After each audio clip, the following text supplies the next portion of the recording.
Ladies and gentlemen, it's a pleasure to be here today to speak on a subject that holds the key to unlocking our full potential: master your mind. The first step in mastering your mind is awareness. Now, I know that sounds simple, maybe even obvious, but let me tell you, this is where most people trip up. It's easy to go through life on autopilot, reacting to the world around us without ever truly questioning why we think the way we do or why we feel the things we feel. Most people are so consumed by the noise, the distractions, and the constant stream of information coming at them every day that they forget to look inward. They forget to check in with themselves and ask, what's going on inside my mind right now? But here's the thing: if you want to master your mind, if you want to take control of your life, you can't afford to live on autopilot. You have to wake up. You have to become aware of what's happening in your own head. And I'm not talking about just the big thoughts, the dreams, the aspirations, the ambitions that flash through your mind occasionally. No, I'm talking about the small, everyday thoughts that influence everything you do. The thoughts that you don't even realize you're having because they've become so automatic. Every single day, you are bombarded by a barrage of thoughts. Some are conscious, some are subconscious, some thoughts are empowering, and others, well, they are the ones that hold you back. The thoughts that tell you you're not good enough, or that goal is too big for you, or you'll never succeed. These thoughts, if left unchecked, can shape the way you see the world and influence the decisions you make. But how many of you are actually aware of these thoughts? How often do you take a step back and think, where did that thought come from? Why am I believing that? Most people don't, and that's why they end up stuck. That's why they continue living the same life, repeating the same patterns year after year without ever getting any closer to their true potential. You see, awareness isn't just about noticing your thoughts. It's about understanding where they're coming from and why they exist in the first place. When you become aware of the thoughts in your head, you realize that not all of them are fact. Many of them are simply the result of past experiences, societal conditioning, or even the people around you who have influenced your beliefs without you even realizing it. The harsh truth is that some of the thoughts you have right now aren't even your own.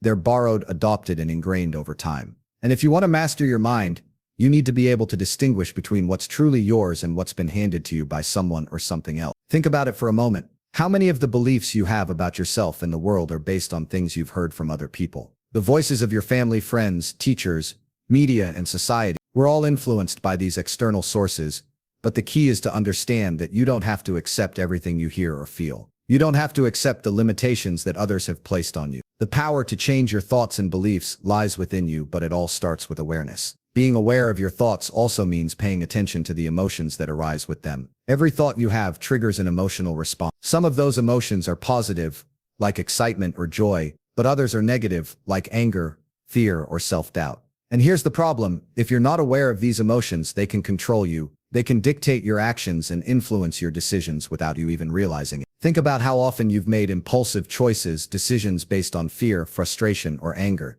that didn't serve you in the long run. That's because in that moment, your emotions took over. But when you become aware of what's going on inside you, you can take a step back and choose how you respond, rather than being at the mercy of your feelings. Awareness is also about understanding the connection between your thoughts and your actions. It's easy to blame external circumstances for where you are in life. It's easy to say, I would be successful if only I had more time, or if only I had better opportunities. But the truth is, everything starts in the mind. The way you think about yourself, the world, and your abilities shapes the actions you take or don't take. If you're constantly thinking, I'm not good enough, then you're never going to take the risks that lead to growth. If you're always telling yourself that success is out of reach, you're never going to make the moves necessary to get there. Your thoughts create your reality. So the first thing you need to do is become aware of the thoughts that are driving your actions or lack thereof. Now, I know this isn't easy. It's uncomfortable at first. Most people are afraid of what they might find when they start digging into their own minds. They're afraid to face the negative beliefs, the self-doubt, and the fears that have been holding them back. But here's the thing: the only way to break free from these limiting thoughts is to shine a light on them. You have to bring them into the open, acknowledge them, and challenge them. And that's where the power lies, in that moment of awareness, where you realize, wait a minute, this thought isn't serving me. I don't have to believe it. When you start becoming aware of your thoughts, you'll notice a shift. You'll realize that not every thought you have is worth your attention. Some thoughts are distractions. Some thoughts are just passing clouds, offering no real value. And when you become aware of that, you gain the ability to dismiss them, to let them go, and to focus on the thoughts that truly matter. This is where the process of mastering your mind begins, by cultivating the ability to consciously choose what you think about and what you focus on. So if you want to master your mind, start by simply observing your thoughts. Start by noticing the patterns in your thinking. What are the recurring themes? What are the negative beliefs that keep popping up? And most importantly, ask yourself, Why do I believe? This is the first step to breaking free from the limitations that you've placed on yourself, consciously or unconsciously. It all begins with awareness. Remember, your mind is your greatest tool, but it can also be your greatest enemy if you're not careful. You are the one in control. You are the one who can choose which thoughts to nurture and which to discard. It all starts with awareness, and once you gain that awareness, you'll begin to see the world and your life through a different lens. You'll realize that you have the power to shape your thoughts, your beliefs, and your reality. And that, my friends, is how you begin to master your mind.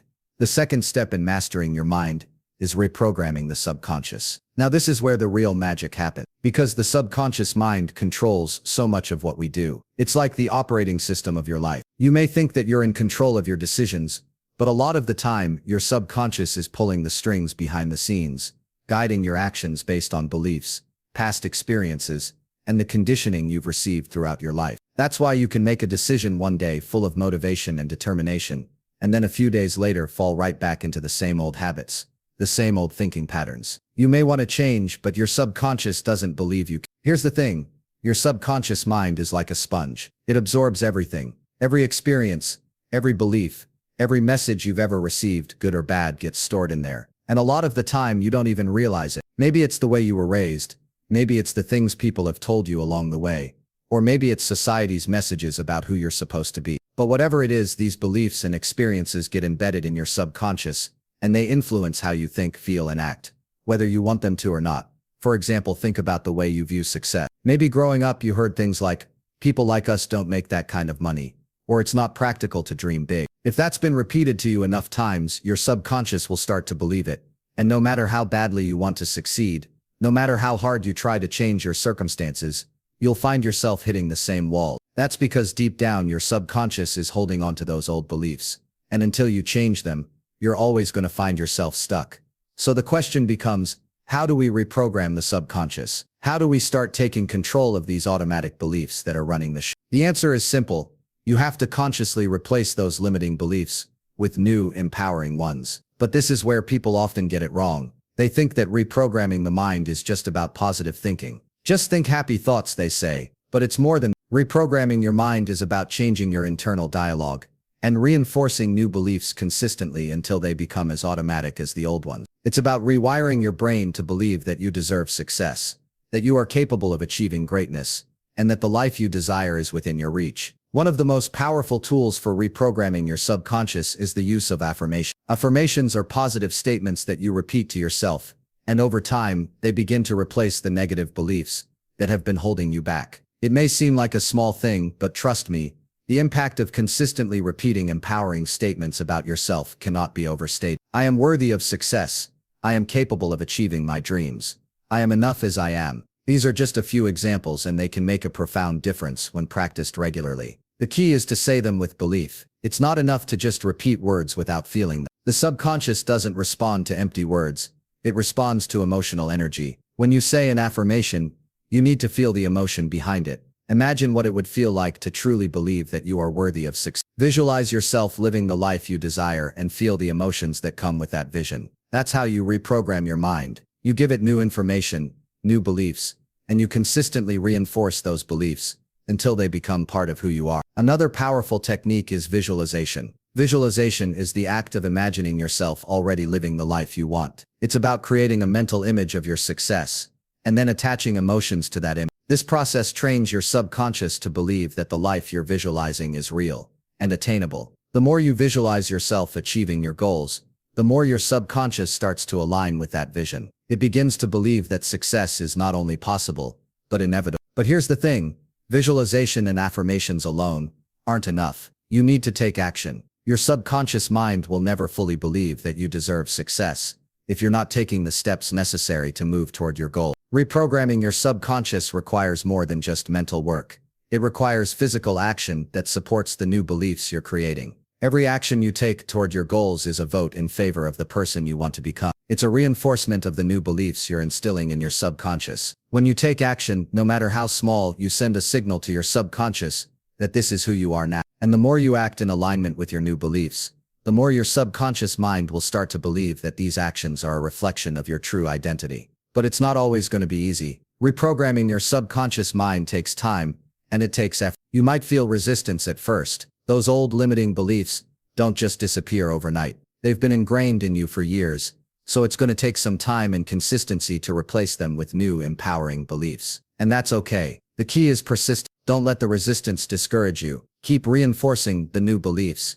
Keep taking action, and eventually, those new beliefs will become the default setting for your mind. There will be moments of doubt. There will be times when you feel like you're not making progress. But in those moments, remember this: your subconscious mind doesn't respond to one-off efforts. It responds to consistent, repeated actions over time. So keep going. Keep saying those affirmations. Keep visualizing your success. Keep taking the necessary steps, even when it feels hard, and you'll begin to see the results. Now there's something else I want to mention here, something that often gets overlooked in the process of reprogramming the mind. The people you surround yourself with. The people in your life can have a huge influence on your subconscious mind, and not always in a positive way. If you're constantly surrounded by people who are negative, who don't believe in your dreams, who hold you back, then it's going to be a lot harder to reprogram your mind for. You need to surround yourself with people who uplift you, who support your vision, and who challenge you to be the best version of yourself. Your environment plays a huge role in the beliefs you adopt, so choose it wisely. Reprogramming the subconscious mind isn't just about changing your thoughts.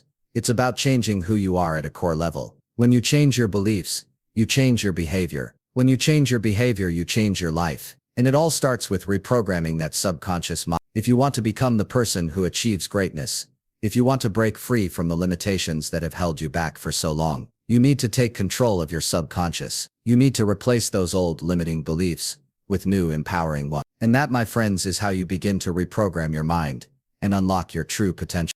Now, the third step in mastering your mind is about focus and discipline.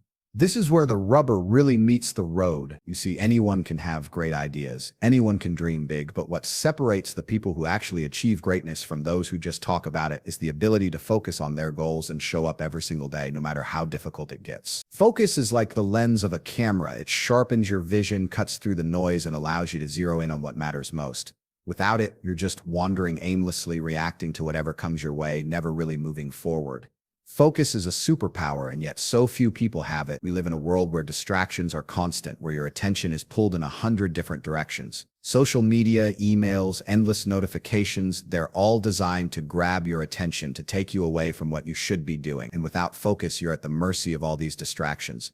But when you learn to truly focus, when you harness the power of concentration, it's like everything changes. Suddenly the noise fades into the background and all you see is your goal. All you feel is the desire to push forward and the understanding that nothing is going to stop you from getting there.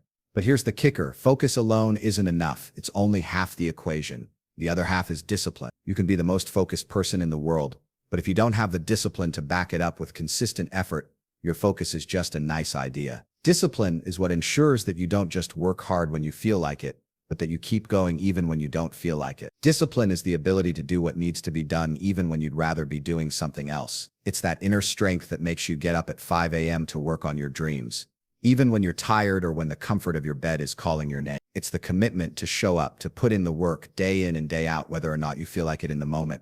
Let me tell you, there's no magic to this. There's no secret. It's just focus and discipline. The kind of focus that locks you in on what you want, and the kind of discipline that makes you take action toward it every single day. It doesn't matter if you're tired, if you're discouraged, or if you've had a rough day. If you're disciplined, you're still going to do what needs to be done. And that's what separates the winners from everyone else.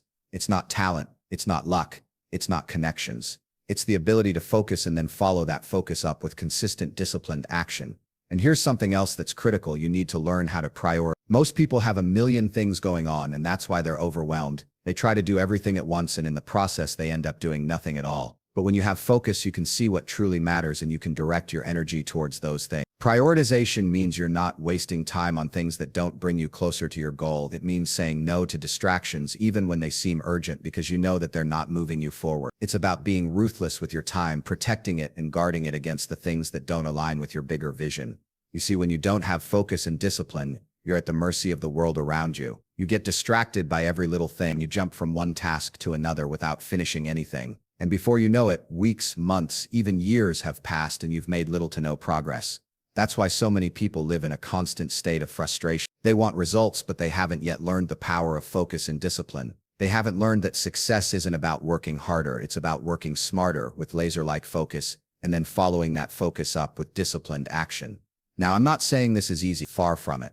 It's a challenge. Focus requires you to cut through the noise and block out all the distractions. It requires you to say no to the things that don't matter so that you can give your full attention to the things that do. It's not always going to feel easy. Some days the desire to slack off is going to be overwhelming. But discipline is what pushes you forward when motivation fades. It's the habit of doing what needs to be done whether or not you feel like it. And this is where most people fail. They don't have the discipline to stick with it when things get tough. They let their emotions dictate their actions. When they're feeling good, they work hard. When they're feeling lazy, they take the day off. But success doesn't come from working when it's convenient. It comes from working when it's hard. It comes from showing up even when you don't feel like it. And that's where discipline wins. Another part of mastering focus and discipline is learning how to manage your energy. It's not just about how much time you put into something, it's about the quality of that time. You could sit at your desk for 12 hours a day, but if you're not focused, you won't accomplish much. And that's why focus is so important. It allows you to use your time more effectively. When you're focused, you're able to work smarter, not harder. You're able to get more done in less time because you're not scattered. Your energy is directed toward a single goal, and that makes everything more efficient. Now let's talk about the practical side of this. How do you develop focus and discipline? It starts with setting clear, achievable goals. If you don't know where you're headed, you'll never be able to focus on getting there. Once you have those goals in mind, break them down into smaller tasks. Focus on one thing at a time and resist the urge to multitask. Multitasking is a lie. It doesn't work. Focus on one task, complete it, and then move on to the next. And don't forget to hold yourself accountable. Have a system in place that tracks your progress and keeps you on it. Whether it's a to-do list, a calendar, or an accountability partner, make sure you have a way to stay on track. Focus and discipline are the keys to achieving anything you want in life. They are what will propel you forward when others are stuck. So don't just talk about your dreams, focus on them. Don't just wish for success, put in the work. Focus and discipline are what will turn your ambitions into reality. That's how you take control of your life. That's how you master your mind. The fourth key to mastering your mind is the concept of resilience. Resilience is the ability to bounce back from setbacks, to keep pushing forward when everything seems to be falling apart. It's the quality that separates the people who just get by from the people who achieve greatness. If you're going to master your mind and build a life of success, you need to understand that failure is not an option. Failure is a lesson. Every setback, every obstacle, every challenge you face is a test of your resilience. And the way you respond to those challenges will determine how far you go in life. We all face challenges. No one is immune to them. The path to success isn't a straight line. It's a series of ups and downs, of wins and losses, of breakthroughs and setbacks. But here's the thing, setbacks are inevitable. You're going to hit walls. You're going to fail. You're going to face moments when you want to give up. But the key to success isn't avoiding failure. It's learning how to bounce back from it, how to use it as fuel for your growth. And that's where resilience comes in. Resilience is not something you're born with. It's something you develop. It's a mindset. It's a choice. It's the decision to get back up every time you fall. It's the decision to keep moving forward, even when you feel like you've been knocked down for good. And that decision is made every single day. It's not just about being tough when things get hard. It's about being persistent, about maintaining that unwavering belief that no matter how hard the road gets, you're going to make it through. Because you've trained your mind to see setbacks as temporary, as learning experiences rather than as permanent roadblocks. You have to be willing to fail. You have to be willing to put yourself out there, to try, to test your limit. You're never going to know how far you can go unless you push yourself beyond your comfort zone, and that's when failure becomes part of the process. Failure isn't something to fear, it's something to embrace. Every time you fail, you learn. Every time you fall, you get back up stronger. Failure is not a sign of weakness, it's a sign of progress. It means you're moving, you're trying, you're working towards something greater than where you are right now. The real danger comes when people allow failure to define them. When they fail and they let that one moment of weakness dictate their self-worth. The people who are truly resilient don't do that. They don't let a single failure, a single mistake, a single setback derail them. They use it as motivation. They use it to sharpen their resolve, to strengthen their belief that they are capable of overcoming anything. And if you can build that mindset, if you can train yourself to embrace failure as part of the process, then there is nothing that can stop you. But resilience is not just about how you react to failure. It's about how you deal with adversity, with tough situations, with the things that don't go your way. Life is not always going to hand you what you want, and it's easy to get discouraged when things aren't going according to plan. It's easy to throw in the towel when you face obstacle after obstacle. But resilient people understand that life doesn't owe them anything. They understand that challenges are simply opportunities to grow, to learn, and to become stronger. it's also about how you manage the weight of pressure. Life will put pressure on you, pressure to succeed, pressure to perform, pressure to be better. And it's easy to crack under that pressure, to break down and lose faith in yourself. But resilient people are able to withstand the pressure. They can handle the stress. They don't let external circumstances define their state of mind. They've built a mental fortress that allows them to weather any storm, to stay grounded, no matter what's happening around them. The pressure doesn't crush them, it forges them into something great. The key to resilience is learning how to stay calm and composed when everything around you is chaotic. When the world is throwing its worst at you, the resilient person doesn't panic. They don't fold. They take a deep breath, assess the situation, and keep moving forward. They trust in their ability to figure things out, and this comes from a deep sense of self-belief. If you don't believe in yourself, if you don't trust that you have what it takes to overcome challenges, then you won't have the resilience to push through. But when you have that unshakable belief in your own abilities, no matter what life throws at you, you will always find a way to keep moving forward. Another critical part of resilience is learning to be patient. A lot of people give up because they don't see immediate results. They think that if they're not winning right now, then they're never going to win. But real success takes time. It takes consistent effort, and it takes patience. Resilient people don't expect overnight success. They understand that progress takes time, and they're willing to put in the work even when it seems like things aren't happening as fast as they'd like. In fact, some of the greatest success stories come from people who spent years facing setbacks and failures, but they kept going. They kept grinding, and eventually their resilience paid off. The world didn't give them success.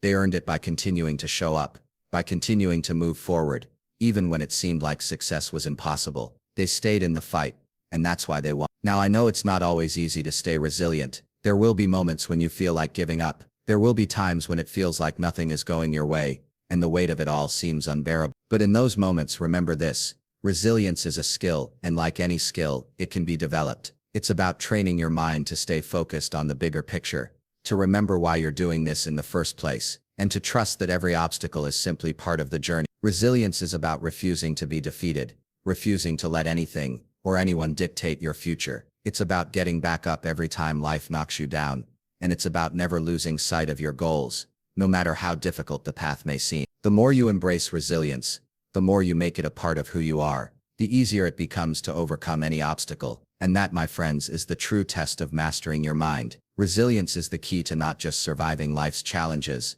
but thriving despite them. And once you develop that resilience, there's nothing you can't overcome.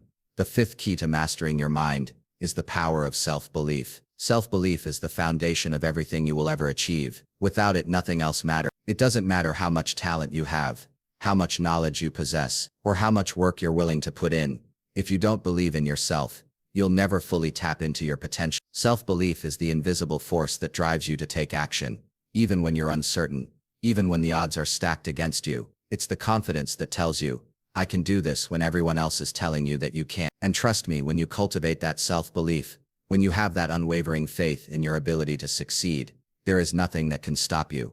But let's be honest, believing in yourself isn't always easy. In a world that constantly tells you what you can't do, that constantly reminds you of your limitations, it's easy to start doubting your abilities. We live in a world where people are quick to criticize, quick to point out your flaws, and quick to tell you that you'll never make it. And when you're surrounded by that negativity, it can be hard to hold on to your own belief in yourself. But here's the thing: self-belief isn't about listening to others. It's not about what the world tells you can or can't do. Self-belief is about what you tell yourself. It's about tuning out the noise, shutting down the doubts, and listening to your inner voice that says, I am capable, I am worthy, I can do this. Now, I'm not saying that self-belief comes naturally to everyone. For most people, it takes work. It takes practice. It takes challenging the negative thoughts that pop up and replacing them with thoughts that empower you. It takes reprogramming the mind to focus on what's possible, not on what's impossible. It takes developing a mindset that sees failure as a learning experience, not as a permanent defeat. Self-belief is about taking responsibility for your own life and realizing that no one else can give you the confidence to succeed. You have to give it to yourself. The first step in building self-belief is recognizing that it's okay to fail. It's okay to make mistakes. It's okay to stumble along the way. The key is to keep going, to learn from those failures, and to use them as stepping stones on your path to success. Self-belief isn't about thinking that you're perfect. It's about knowing that no matter how many times you fail, you can always pick yourself up and try again. It's about trusting that you have the strength to keep going, no matter what life throws at you. The second step is surrounding yourself with the right people. You can't build self-belief if you're constantly surrounded by people who put you down, who tell you that your dreams are unrealistic, or who feed you negativity. Your environment has a powerful effect on your mind. If you're around people who support you, who believe in you, and who encourage you to pursue your goals, it's much easier to believe in yourself. On the other hand, if you're around people who constantly doubt you, who tell you that your dreams are too big, then it becomes that much harder to stay confident in your abilities. Self-belief is nurtured by the people you spend time with, so it's critical that you choose your circle carefully. Find people who challenge you, who push you to be better, who inspire you to reach for more. These are the people who will lift you up when you're feeling down, who will remind you of your worth when you forget. If you want to build true self-belief, make sure your environment is one that supports and reinforces it. The third step in building self-belief is to take action. Self-belief is not something that magically appears out of nowhere. It's something that's built through consistent action. Every time you take action toward your goals, no matter how small, you reinforce your belief in yourself. You prove to yourself that you are capable of achieving what you set your mind to. The more action you take, the more you realize that you have the power to shape your own destiny. And with each step you take, that self-belief grows stronger. The power of self-belief lies in its ability to propel you forward, even when the path seems unclear. When you believe in yourself, you trust that no matter what happens, you'll find a way to make it work. You stop second-guessing your decisions. You stop waiting for the perfect moment, and you start taking the necessary steps to get closer to your goals. That's what separates the people who dream and the people who do. Dreamers wait for the right conditions, for the right opportunities, for the perfect moment. Doers don't wait. They take action, regardless of the obstacles in their way, because they believe that they can handle whatever comes their way. Another important aspect of self-belief is learning to trust your intuition. Your mind is a powerful tool, but so is your gut instinct. If you've ever felt that inner voice telling you to take a certain path, to go in a particular direction, then you know what I mean. Self-belief means trusting that inner voice, even when logic might tell you otherwise. Your intuition has a way of guiding you toward what's right for you. And when you believe in yourself, you trust that gut feeling. You don't need the validation of others to take a leap of faith. You trust yourself to make the right decision, even when there's no guarantee of success. Self-belief also means not allowing the opinions of others to shake your confidence. People will always have something to say about your life, your choices. Some will support you, others will criticize you, but the key is to not let their opinions define you. You have to be strong enough to know who you are, and to be confident in your own decisions. When you believe in yourself, you stop seeking validation from others. You stop needing approval to feel good about the direction you're headed. You create your own sense of worth, and you let that guide you, not the fleeting opinions of others. Finally, self-belief is about knowing that you are enough right now as you are, with all your flaws, your mistakes, your imperfections. You are enough. You don't need to be perfect to succeed. You don't need to have everything figured out. Self-belief is about accepting who you are, flaws and all, and trusting that you have everything within you to achieve what you want. When you stop waiting for some external factor to validate you, and when you stop trying to be perfect, that's when you'll truly realize the power of self-belief. So as you continue on your journey to mastering your mind, remember this: your belief in yourself is the key that unlocks everything else. It's the foundation of every success, every achievement, every victory. If you can cultivate that unwavering belief, there is no limit to what you can accomplish. Believe in yourself, and everything else will follow.